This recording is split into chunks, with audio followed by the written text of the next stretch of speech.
तो भाई नागा जो कि माय नेम इज राज का एक अवतार है, जिसकी फैंस के बीच में एक अलग ही पहचान बन चुकी है इसके अमेजिंग लुक और पावर्स की वजह से। नागा अपने आप में ही बहुत ज्यादा मिस्टीरियस और अजीब है कि नागा के बारे में बहुत सारी चीजें अभी तक अनसॉल्व्ड है या फिर मिस्ट्री बनी हुई है। जब से नागा हमें माय नेम इज राज की सीरीज में देखने को मिला है, तब से फैंस इसकी ओरिजिन, इसकी बैक स्टोरी और इसकी पावर्स एंड एबिलिटीज की लिमिट को जानना चाहते हैं। तो आज की इस वीडियो में मैं आपको बताने वाला हूँ नागा की बैक स्टोरी यानी कि उसकी ओरिजिन और नागा से जुड़े सभी मिस्ट्रीज के बारे में। सो अगर आप हीरो नेटवर्क यूट्यूब चैनल पर नए आ रहे हैं तो चैनल को कर दीजिए सब्सक्राइब, क्योंकि यहाँ पे आपको बहुत सारे अमेजिंग वीडियोस देखने को मिलती हैं। और नोटिफिकेशन बेल को ऑल पे सेट कर दे ताकि आने वाली वीडियोस की नोटिफिकेशन आप तक सबसे पहले पहुंच जाए। और वीडियो को लाइक करना ना भूले और आप चाहे तो मुझे इंस्टाग्राम और ट्विटर पे फॉलो कर सकते हैं, लिंक आपको डिस्क्रिप्शन में मिल जाएगा। तो चलिए वीडियो को शुरू करते हैं।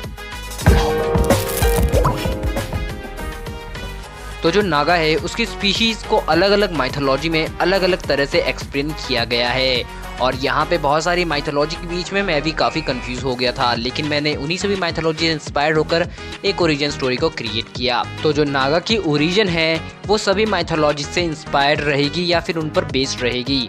नागा की स्पीशीज को नागास कहा जाता है या फिर कहते हैं, आप इसे नागेश भी समझ सकते हैं या फिर नागास भी बोल सकते हैं। और उनके होम वर्ल्ड का नाम है स्नेक आइलैंड या फिर नागलोक, तो आप दोनों में से कुछ भी कह सकते हैं। मैं अभी आपको इन सभी जगहों की लोकेशन भी बताऊंगा। तो जो भाई जो नागा है उसके होम वर्ल्ड में राजतंत्र एग्जिस्ट करता है, यानी कि जो नागलोक या स्नेक आइलैंड है वहाँ पे राजा का शासन चलता है। जो नागा शब्द है उसकी जो ओरिजिन है वो संस्कृत से हुई है और इस शब्द का मतलब है सरपेंट यानी कि स्नेक। तो नागा की जो स्पीशीज है वो पूरी तरह से डिवाइन बीइंग नहीं है। जी हाँ, जो नागा की स्पीशीज है वो डिवाइन बीइंग नहीं है, बल्कि जो नागा की स्पीशीज है वो सेमी डिवाइन बीइंग्स हैं, यानी कि मिथिकल सेमी डिवाइन बीइंग्स कहलाए जाते हैं। नागा की स्पीशीज हाफ ह्यूमन और हाफ स्नेक से मिलकर बनी होती है, इसलिए ये आधे इंसान और आधे सांप जैसे दिखते हैं। नागा की जो स्पीशीज है वो 3 सब स्पीशीज में डिवाइडेड है, जिसमें पहली जो आते हैं उनकी बॉडी तो इंसान की होती है लेकिन जो सर है वो स्नेक्स का होता है। दूसरे में नंबर पे आते हैं जो कि आधे इंसान और आधे स्नेक की तरह होते हैं।